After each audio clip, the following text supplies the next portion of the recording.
Hello students, आप कैसे हैं? और सभी पेरेंट्स को मेरा सादर प्रणाम।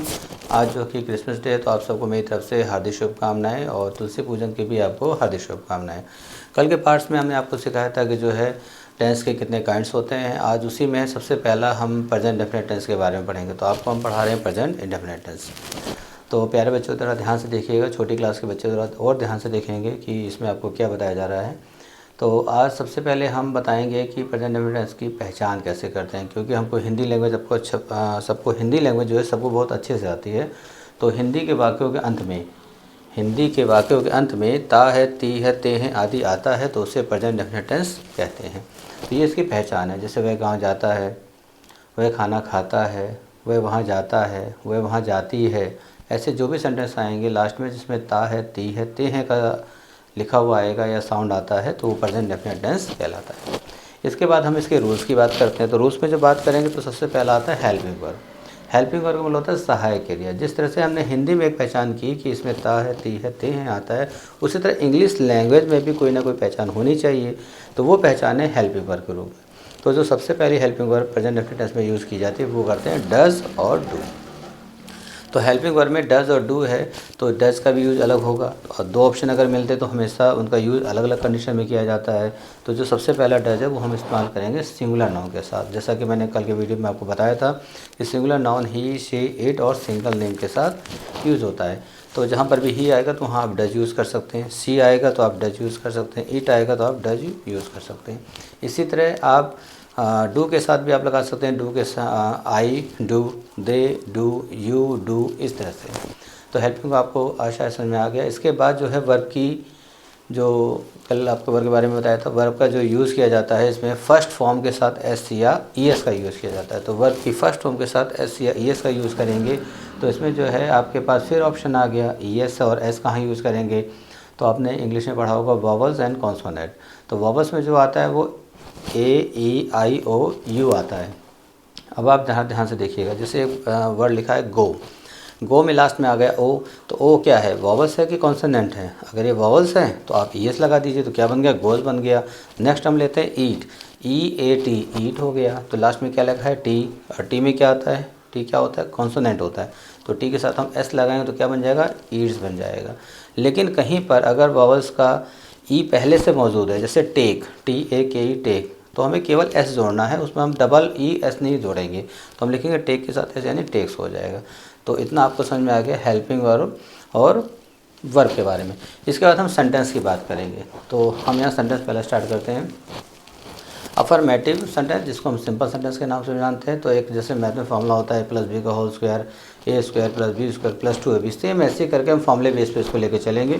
तो अगर हमें सिंपल सेंटेंस बनाना है तो सबसे पहले आप देखिए, सबसे पहले लिखा हुआ सब्जेक्ट, उसके बाद वर्ब की फर्स्ट फॉर्म, फिर एस या ई एस, फिर उसके बाद होगा ऑब्जेक्ट। ठीक है।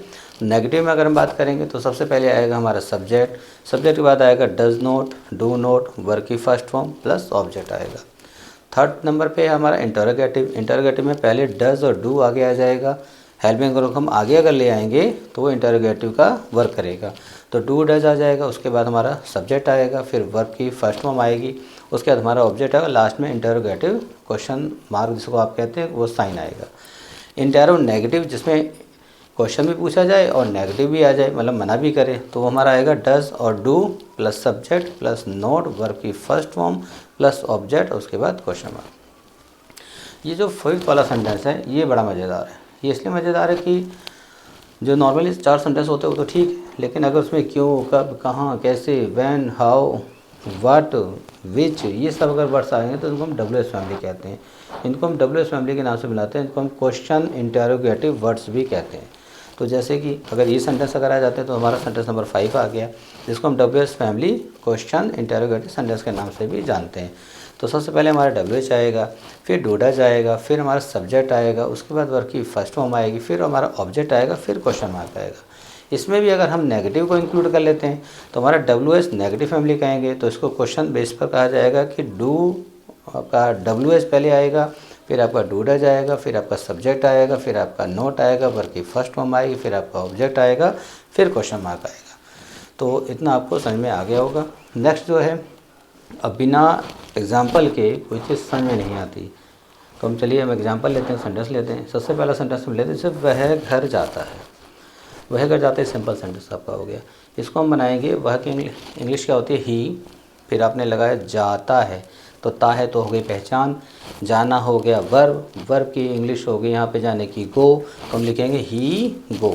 अब गो में ओ लगा हुआ है तो ओ को हम रूल सिंपल सेंटेंस के रूल में अगर हम चेक करेंगे तो वहाँ पे लिखा है वर्ब की फर्स्ट फॉर्म के साथ SEIS आएगा, तो वहाँ से हम ओ की वजह से हम इसको क्या लेंगे, ES लेंगे, क्योंकि वो वावल्स का साउंड आ रहा है वहाँ पे। तो ही गोज़, उसके बाद कहाँ जा रहा है, घर को, घर को इंडिकेशन दे रहा था टू होम, तो सेंटेंस कंप्लीट हो गया, ही गोज़ टू होम। अब हम इसको नेगेटिव में कन्वर्ट करते हैं, वह घर नहीं जाता है, तो हम क्या करेंगे, अब यहाँ पे अगर ही लगा हुआ है तो डज लेंगे, अगर यहाँ पे और कोई होता तो हम वहाँ पे डू लेते, तो यहाँ पे लिखा जाएगा he does not go to. Third sentence, क्या वह घर जाता है, तो उसी डज को आप आगे रिप्लेस कर दीजिए, तो does he go to home और लास्ट में क्वेश्चन मार्क का साइन आ जाएगा। क्या वह घर नहीं जाता है, तो does he not go to home और लास्ट में क्वेश्चन मार्क आ जाएगा। वह घर क्यों जाता है, अब क्यों वाला वर्ड आ गया, क्योंकि इंग्लिश वाई होती है तो वाई को एकदम स्टार्टिंग में ले आएंगे और इंटरोगेटिव सेंटेंस को उसमें ऐड कर देंगे। तो वह घर क्यों जाता है, तो why does he go to home question mark. इसमें अगर नेगेटिव को ले लेते हैं, वह घर क्यों नहीं जाता है, तो why does he not go to home, last में क्वेश्चन मार्क साइन आएगा। तो ये जो एग्जाम्पल था, ये एग्जाम्पल था सिंगुलर नाउन का। अब एक एग्जाम्पल हम लेंगे प्लूरल नाउन का, उसमें SEIS का यूज़ नहीं करना है, वो बहुत ही सिंपल वे में। जैसे एक सेंटेंस लेते हैं, जैसे मान लीजिए वे खाना खाते हैं, तो वे की इंग्लिश क्या होगी, दे, खाने की इंग्लिश हो गई ईट, उसका हो गया फूड, दे ईट फूड। वे खाना नहीं खाते हैं, they do not eat food. क्या वे खाना खाते हैं, तो क्या लगेगा, डू को आगे कर देंगे, डू दे ईट फूड। क्या वे खाना नहीं खाते हैं, do they not eat food. वे खाना क्यों खाते हैं, तो why do they eat food question mark. वे खाना क्यों नहीं खाते हैं, why do they not eat food question mark. तो आपको समझ में आ गया होगा। तो बहुत सारे एग्जांपल्स आप जो है ऐसे लेकर अपने में साथ प्रैक्टिस कीजिए, और नेक्स्ट वीडियो में हम आपको प्रेजेंट कंटिन्यूस के बारे में पढ़ाएंगे। Okay, thank you.